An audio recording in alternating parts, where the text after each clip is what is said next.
ሰላም ውድ የኛ ሚዲያ ተከታታዮቻችን እንደምን ቆያችሁ? ዛሬ አንድ መረጃ ለእናንተ ልናደርስ ወደናል።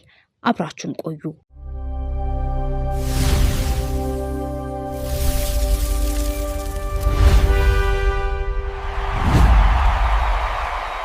ፍትህ ሲዘገይ ቁስል አይሻርም፣ እንባም አይደርቅም። ዛሬ እንደ ትላንትናው የስቃያችን ድምጽ ከየቤቱ ከየሆስፒታሉና ከየፍርድ ቤት ኮሪደሩ ይደመጣል። ዛሬም የንጹሃን ደም ፍትህ አጥቶ ይጮሃል።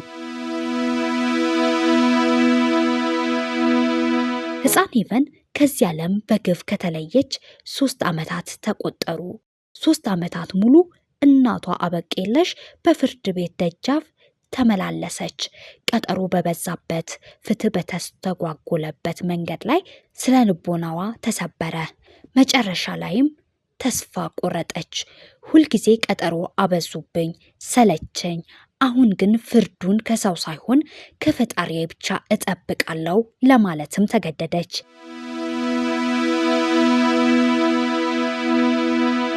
ይህ የሕፃን ሄቨን እናት ምሬት የአንድ እናት ብቻ ህመም አይደለም። ይህ የሺዎች ኢትዮጵያውያን እናቶችና እህቶች የተዘጋ ድምጽ ነው። አይምሮ የሚስቱ ሰብአዊነት የሚፈታተኑ ግፎች በየቀኑ መስማት የተለመደ ዜና ሆኗል። እኛም ለምደነዋል። አሁንም ድረስ ገና የዓለምን አየር በደንብ ሳይተነፍሱ በ6 ወር ሕፃን ላይ አራዊታዊ ጭካኔ ሲፈጽሙም እያየን ነውም እናያለንም። የአሲድ ጥቃት ተፈጽሞባት ህይወቷንና ፊቷን የተበላሸ እህት በየሆስፒታሉ የሕክምናና የፍትህ ያለ እያለች ትጮዋለች።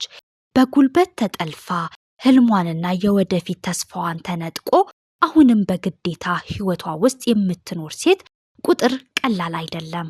በየቀኑ በትዳር ስም ከባል በሚሰነዘርባቸው ድብደባዎችና እንግልት ምክንያት በገዛ ቤታቸው ውስጥ በእስር ላይ ያሉ በፍርሃት የሚኖሩ እህቶቻችንስ ስንት ናቸው?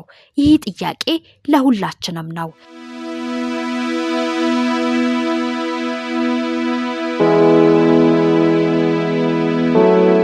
ሕፃን ሄቨን ተደፍራና ተገድላ ስትሄድ እኛ አዝነናል፣ አልቅሰናል፣ ማህበራዊ ሚዲያውንም አቀጣጥለናል። ነገር ግን ከ2 እና ከ3 ቀን በኋላ ወደ ቀድሞ ዝምታችን ተመልሰናል። ይህ እውነታ ነው። ይህ የኛ ዝምታ ነው ለወንጀለኞች ድፍረት፣ ለተጠቂዎች ደግሞ ተጨማሪ ስቃይ እየሆነ ያለው። አንድ በግፍ የተበደለ ሰው ሁለተኛ የሚበድለው ፍትህ ፍለጋ በሚሄድበት መንገድ ላይ ነው። እናት አበቄለሽ ለ3 ዓመታት የደረሰባት የስነ ልቦና ስቃይ ከልጇ ህልፈት ያላነሰ ቁስል ሆኖባታል።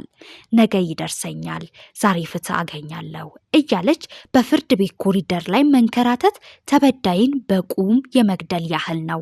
ፍትህ ሲዘገይ ወንጀለኛውም ይፎክራል፣ ተበዳይ ደግሞ ተስፋ ይቆርጣል። ፍርድ ከፈጣሪ ብቻ እጠብቃለሁ የሚል የእናት አበቄለሽ ቃል የህግ የበላይነትንና የፍትህ ስርዓቱ ላይ የተሰጠ ትልቅ የማስጠንቀቂያ ደውል ይሆናል።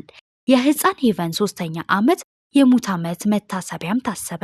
እናት አበቄለሽና ቤተሰቦቿ ጥሪም አቀረቡ። ሄቨንን በጸሎታችን እንድናስባት ፍትህ ላጡ ደግሞ ድምፅ እንሁን የሚል ጥሪ ቀረበ። ነገር ግን ጸሎታችን በተግባር ካልተደገፈ ሌላ ሄቨን፣ ሌላ ሕፃን፣ ሌላ አሲድ የተደፋባት እህት መፈጠሯ አይቀርም ትላለች። ከ6 ወር ሕፃን እስከ አዋቂ እህቶቻችን የሚፈጸመው ጥቃት እንዲቆም ከቤት እንጀምር።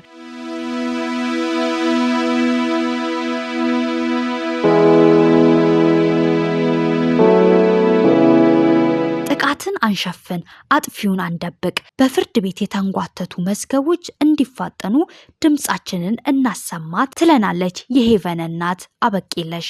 እኛም ይህንን እንደግማለን። ድምፅ ላጡት ድምፅ እንሆናቸው። ለሕፃን ሄቨን ነፍስ እረፍትን እንመኛለን። ለእናት አበቄለሽና ለቤተሰቦቿ እንዲሁም በየቀኑ በጸጥታ ለሚሰቃዩ እህቶቻችን በሙሉ መጽናናትንና አሁናዊ ፍትህን እንመኛለን። ዝምታችን ይሰበር። ፍትህ ለሕፃን ሄቨን፣ ፍትህ ለሁሉም በደል ለደረሰባቸው እህቶቻችን።